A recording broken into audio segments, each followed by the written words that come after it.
중고 전기차를 샀지만 좀 질문을 많이 받잖아요. 12만 킬로 된 중고 전기차인데 그쵸. 이 배터리가 제일 크고 비싼 부품인데 네. 이거에 대한 걱정이 많잖아요. 맞습니다. 저희 어떤 걱정을 좀 해소시켜 줄 수 있을까요? 네, 해소를 해줄 수도 있을 것 같고 네. 조금 더 판단하는데 네. 도움이 될 수도 있을 것 같습니다. 혹시 제가 이거 듣고 차를 다시 팔아야 되는 상황이 올까요? 그거 한번 보시죠 일단.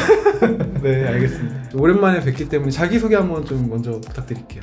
네, 안녕하세요. MSL입니다. 오늘도 또 전기차에 대한 또 컨텐츠를 준비를 해왔습니다. 큐피디님이 지금 테슬라 모델 3를 네. 이용하고 계시는데 이 테슬라 모델 3의 충전 패턴, 네. 사용 패턴들을 뭔가 데이터화한 그런 어플이 또 있더라고요. 맞아요. 제가 작년 11월 말에 차를 받아가지고 그때부터 열심히 기록하고 있는 테슬라 메이트라는 테슬라 유저들한테 유명한 그 프로그램인데 이거를 통해서 저의 어떤 테슬라 라이프가 지금 다 기록되고 있어요. 사실 전 주인의 이런 패턴들을 데이터화한 게 있었으면 더 좋았을 텐데 그쵸. 이 데이터는 사실 큐피디님이 차를 인수받은 시점부터의 시점부터. 데이터라고 볼 수 있는 거죠. 일단은 가장 먼저 저는 눈에 들어오는 게 이 배터리 헬스. 네, SOH가 네. 현재는 지금 97%라고 나와 있기는 한데 네. 이것도 인수받은 시점으로부터의 지금 그쵸, 3%가 지금 열화가 된 거고 네. 사실 초기 구매 시점으로부터는 한 10% 정도 열화가 된 거라고 볼 수가 있겠네요. 근데 이게 지금 12만 킬로고 네. 19년식이니까 네. 4년 좀 넘는 건가? 그죠? 그렇죠. 그러면은 이 정도를 정상으로 봐야 될까요? 이렇게 열화되는 거를? 테슬라가 몇십만에 네. 몇 년이죠? 이게 배터리는 이거는 16만까지 해주고 5년인가 하면 그런 거 같아요. 네. 그러면은 뭐 충분히 보증 범위 내에 들어온다고 볼 수가 있겠네요. 그러면 이 속도가 나쁘진 않다. 그냥 네, 그렇죠. 그냥 얘네가 예상하는 범위 안에서 네. 열화되고 있는 정도다. 그렇죠. 네. 그렇게 판단을 할 수가 있을 것 같습니다.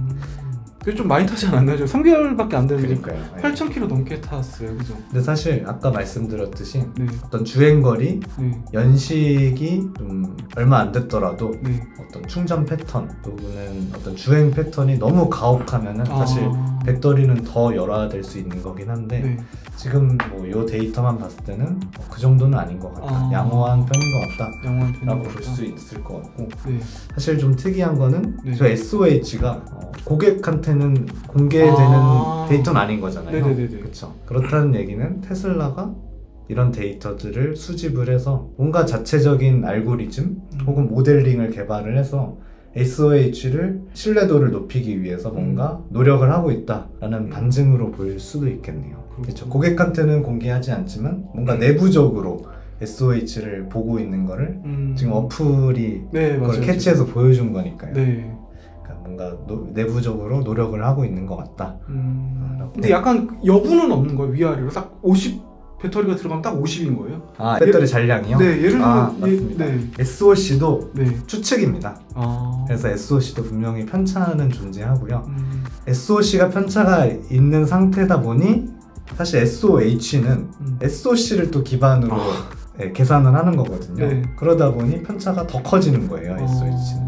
그래서 SOC도 정확해야 되고 그 다음에 그 주변으로 주행 패턴, 충전 패턴들이 복합적으로 계산이 돼서 SOH가 이제 계산이 되는 건데 어렵네 이거. 네, 그래서 배터리가 되게 어렵습니다. 사실 화학적으로는 되게 간단한데 이거의 상태를 우리가 보고 싶은 거잖아요. 그쵸. SOC라는 거는 충전 상태고 SOH는 건강 상태인데 이 상태를 보려면은 어떤 센서들을 부착해서 간접적으로 알아내야 되거든요. 그거를 알기가 매우 힘든 상황인 거죠. 향후에는 뭐 구축하려고 노력을 하고 있는 것 같습니다. 그래서 지금 보시면은 큐피디님은 뭐 완속 충전을 좀 되게 많이 하시는 편이라 네. 열화에는 좀 도움이 많이 될 것 같고 네. 충전의 그 변동폭 네. 그것도 되게 좀 큰 편이긴 하네요. 델타 값이 상당히 크긴 하죠. 이 정도도 안 좋은 거예요? 제가 근데 80만 쓰고 충전하기에는 사실은 이동거리가 하루에 그렇죠. 좀 많아가지고 이동거리가 많으시니까 뭐 어쩔 수 없는 건데 그냥 뭐 절대적으로 봤을 때는 이 델타 값이 크다. 아 그럼 이건 어때? 예를 들면은 제가 하루 일과가 끝나고 와서 충전을 다 올리는 건데 네. 아 물론 아까 이제 배운 거니까 그걸 복습하자면 이동한 자리에서 충전을 좀 하고 들어와서 충전하는 게 좀 더 배터리 건강에 도움을 주는 그렇죠. 그럴 수 그럴까요? 있을 것 같습니다. 네. 그럼 가서 밥은 먹여야 되겠구나.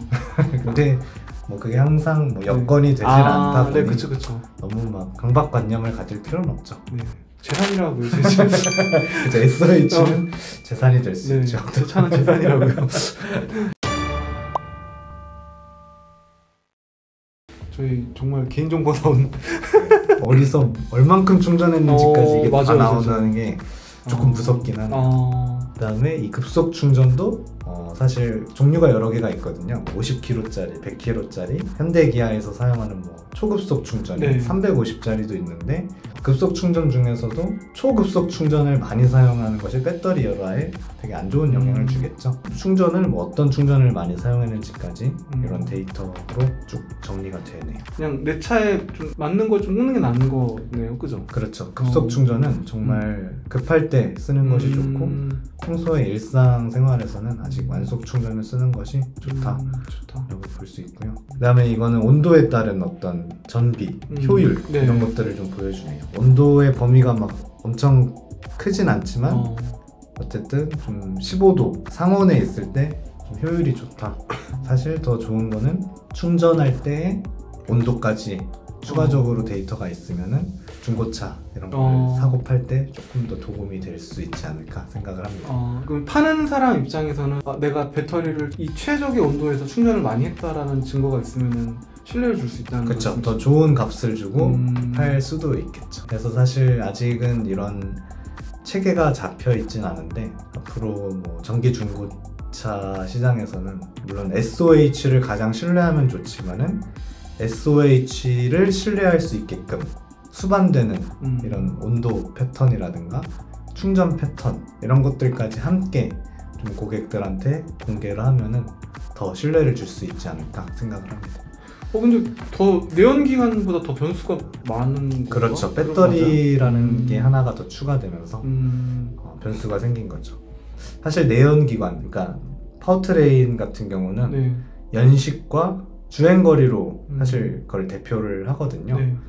근데 배터리는 주행거리와 연식뿐만 아니라 이 사람이 얼마나 이거를 가혹하게 썼느냐도 영향을 많이 미치기 때문에 그런 것까지 포함을 하면 더 좋을 것 같습니다. 아까 그 서울대 가는 방법처럼 그 네 가지 항목을 꼭 지키면은 제 재산을 지킬 수도 있고 제 차를 좀 오래 탈 수 있는 방법이 될까요? 네, 그렇게 생각을 하는데요. 네. 사실 현실적으로는 쉽지 않을 것 같습니다. 지금 저한테 서울대 못 갈 것 같다는 얘기하는 것 같은데 그렇게 해석해도 될까요? 근데 사실 그게 내연기관도 좀 비슷하긴 하죠. 내연기관도 막 너무 가혹하게 타면은 결국에는 노후화는 빨리 되는 거니까요.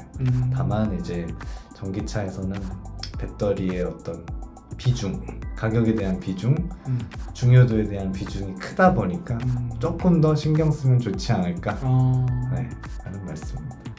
여기까지 할까요? 네. 고생하셨습니다 진짜.